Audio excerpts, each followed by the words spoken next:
بسم الله الرحمن الرحيم. من المؤمنين رجال صدقوا ما عاهدوا الله عليه، فمنهم من قضى نحبه ومنهم من ينتظر وما بدلوا تبديلا. صدق الله العظيم.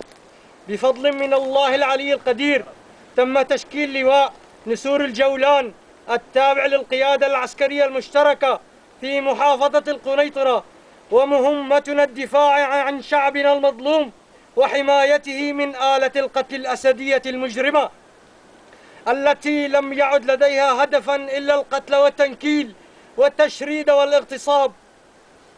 ونعاهد الله عز وجل وشعبنا العظيم أن نكون النار التي تحرق وتدمر الذين سولت لهم أنفسهم أن ينتهكوا حرماتنا ويعتدوا على أعراضنا وأطفالنا، كما وننذر العسكريين الذين يركبون مركب الذل مع هذا الطاغية أن ينشقوا عنه عاجلا غير آجل، وسوف نعتبرهم أهدافا أينما وجدناهم، ولينضموا إلى ثورة شعبهم العظيم قبل أن يفوت الأوان ويرتدوا على أعقابهم نادمين.